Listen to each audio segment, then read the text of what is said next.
The one thing I think that I'd like people to know is I care about others. You know, it's if I see someone in need, I try and help them. Simon SHAYKHET joining us live from Detroit's East Side. And tonight, Simon showing us how Rick's path led to a calling to help others. Simon? Dave, Glenda, for many years, Rick saw problems with the prison system from the inside, and it is why he's come back here to Detroit's East Side on a mission to help others. Walking through downtown Detroit with Rick Wershe, you can sense he's still taking in his freedom, roughly 2 months after his release. This all looks so different. And driving with us through parts of the city stirs up memories from the 80s, when his life changed forever after he was convicted of selling drugs and sentenced to life without parole as a teen. I think we overpunish people today in society, especially for nonviolent crimes.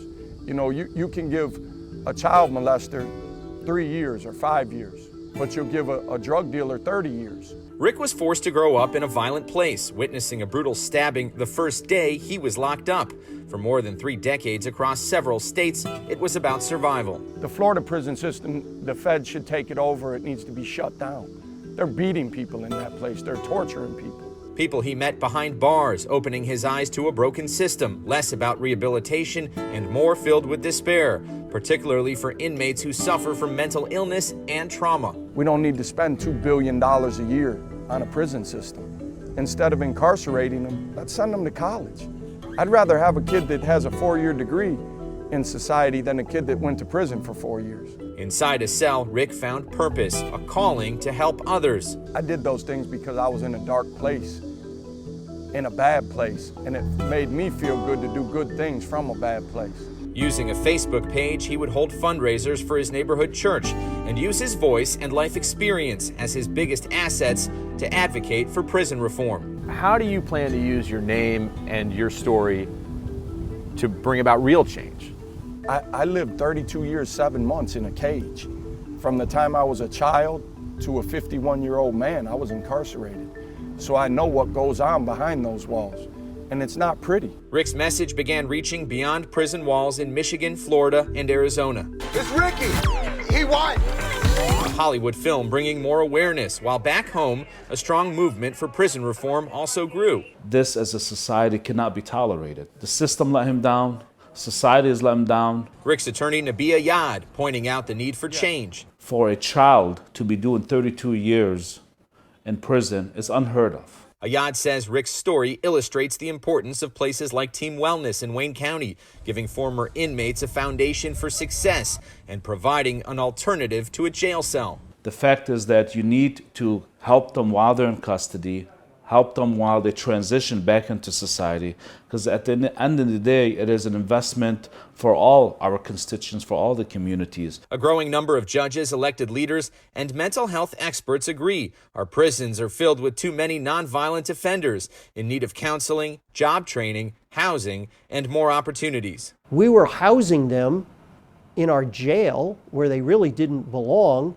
and it was costing the taxpayers millions and millions of dollars. Chief Judges Kenney and Burton in Wayne County have moved to decriminalize nonviolent misdemeanor offenses and get real help for those who've made a mistake. Mental health courts have been very successful throughout the state and throughout the country. There are a number of facilities like Team Wellness that provide help for people.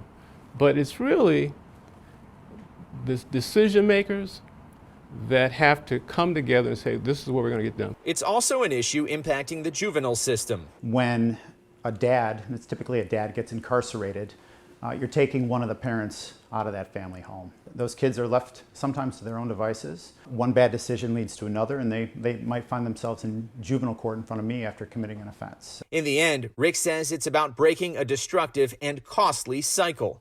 I call it life on the installment plan. And it's when you get in and out, in and out.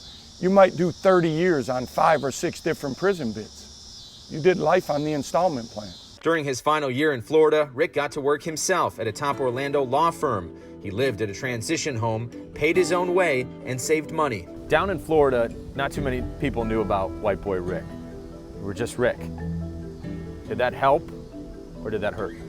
It was just kind of looking at the world you know, and from a different point of view, like just being a normal person. Participating in the Florida program that hires inmates to work, attorney Mary SHERRIS, a former prosecutor, says giving Rick a job changed her life. His knowledge is tremendous. His communication is tremendous. After a year, I consider Rick one of my best friends. I worked for 10 months in a law firm. It was amazing. The people that I worked for became like my family. Now back in Detroit, Rick's new business partnership as a consultant with Team Wellness is about helping people pre and post incarceration. He's also spending time with his family and fiance. I tried to send a card every year. You know, she's just a good person. She cares about other people and someone special in my life. Simon, you spent a week with Rick talking, getting to know him. What stood out most to you about him? Yeah, really his positive attitude and desire to help others. So important to him and something that we saw up close for an entire week. Now coming up Friday at 6, Rick takes us inside Team Wellness, an agency making change for the better in our community and making Detroit a safer place. I will also be on WXYZ.com and our social media platforms, bringing you more of Rick's story throughout the day. Reporting live, Simon SHAYKHET, 7 Action News. And after all that time taken from him, Simon, it still seems like his head and heart in the right place. We appreciate hearing his story. Thank you so much, Simon. Yes, they are. Yeah.